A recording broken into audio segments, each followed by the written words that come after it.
Église ezali anakati. Ba violer bango. Batiki ata moko te ba violer bango. Ba violer bango. Pa pasteur ye wana. Kamba ke église wana. Ba violer bango. Ezali kamba lukuta te. Ezali kamba solo. Bazali sabotage awo. Ya makati. Na buta vendredi. Wana yeki awa na église. Tayi kolala a tozala prière awa. Awa na ye awa. Na komi pe awa to vandi na biso na zupe ba nzembo na tie na téléphone to lali. Awa to bandi prière. Nde to yoki ka libanda bazo belela kaka mama na zo belela. Pasteur abima bazo boma ngai. Pasteur abima bazo boma ngai. C'est à moi linga ke fona bite ko fongola na hote ti kaka porte wana ka bongo. De biso moko siko to komi ko lengela to sala ndeni. Na ozo téléphone nga na ke boka ngokuna na se. Na boyi téléphone kuna na se. Na ye wana na vandi wana. Nde bango to ba sisi kuna balingi ba kita na bango. Nde moko esi bo kita te to kota na kati awa to botola ba to baza na église a téléphone. Nde ko tango ba ye ba banjo bouger porte. Banjo bouger porte e fonga mate. Nde o mususu na bi o kata mo panjo boye bo to kota ba kati ka ba koti na zaki na bata mai kuna na sima kuna. Zana frère ba frère mususu ba bata maki.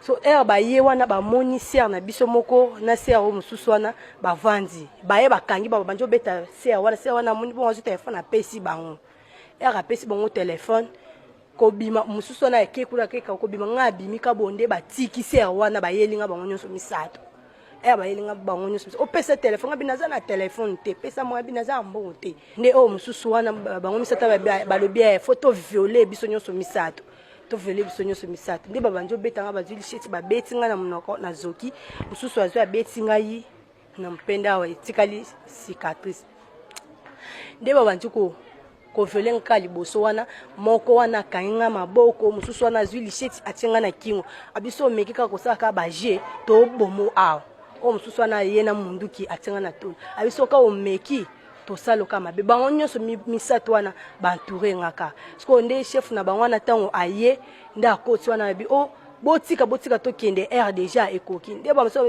jamais to kende te fo biso pe to sala nde o mususu wana tango neni chef na bango na ya alongo lié air alongo lié o mususu wana lobi na koti ke bote fona sili sa esima ya kosisa ye na boma ye na vandi ka wana nde ba frère nyonso wana balala ki ka wana na kati église na tikala nga moko se moko akimi o mususu ya muke oyo babimisa ki libanda nga tikala ka nga moko nde ba yeko bima wana batiki biso to tika na biso na église là qui vendredi to ko la veille na église to la na biso pe bien comme air to sambela to la muki to sambe pe tonzo kuma na suka toka papa na lupango toza pa voisin porte zo nyingana nga bite peut-être ekoza mobali obeta mwasina toka mama baza lupango abanzi ko ganga o bo pasteur bo fongola aba bombo fongola na kota aba bomi ngai nde tendo bite do fongola te nde bayo buka porte na biso a église bakoti ton bakoti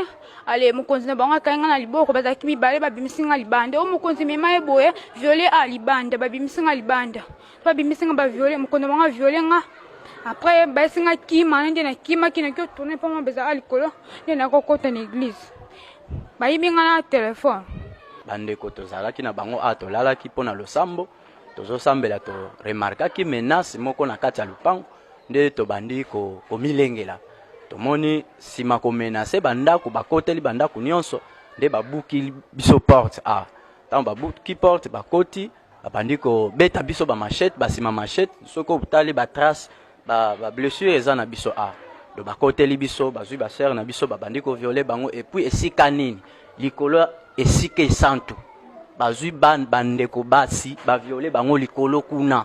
Kombo nanga pasteur David Ngengi.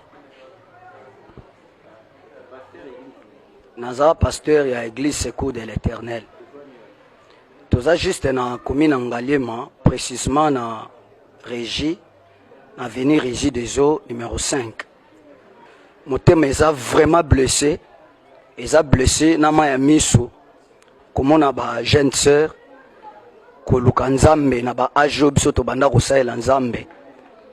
Ezalaki vers 4h, non 3h, 3h40, namoni téléphone est sonné, l'un de mes frères a bengingai, abi baza menacé, ba côté là qui bango na église awa, ba violer ba sœur, ba memi, ba table mixeur, mais gloire au Seigneur pour ba bomi monter. Donc on a eu message, en tout cas na lalité, na 3h40 na bimi libanda, na sambeli na sokoli, 4h juste na longwe na ndako. Ndena bandi ko kita na comme l'église na moi déjà quartier za qui déjà alerté. Ba voisin ba bimaki na koti na zuiba na tout sambeli. Ndena bimi na ipsika ba responsable ya parcelle. Nazo ça la plainte contre inconnu. Soki ba yibi ata ba kiti ya église, ba power, ba mixer oyo, c'est pas un problème. Mais ko blesser ba jeune certain à niveau yo, c'est ça ils a regret na ngai. Mixer oyo to ko somba mususu. Mais via moi na wana ils a réparé te to réparer en oti. Regret na ngai ngwana. Et puis ngai pasteur naza justice à l'été zali, mais na sengi justice wana te. Poto yo kaka ba makambo ezebele ata bakangi bango bakobima ni te. Nous demandons la justice de Dieu. Ne kaka ba profaner temple yo na ko bebi sa réputation bato yo. Nzambe justice a nzambe et sala. Depuis ma naissance ngana mela masangate na kota ba hôtel te babarte. To consacrer vie au to sala nzambe. Mais ndenga balelisi mitema ba ser na nga oyo.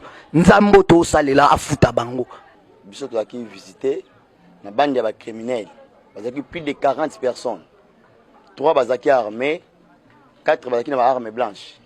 Nde baye à partir de 2h du matin bandaki au sala opération na bango ko banda 2h ti 3h30 nde basi opération baye ba koti ba bukindaku bazui nyonso o ezalaki mbongo bazui plus de $500 bazui ba sac ya mwasi nange kei bilamba yanga moko kei donc bazui presque tout o yanga bakenango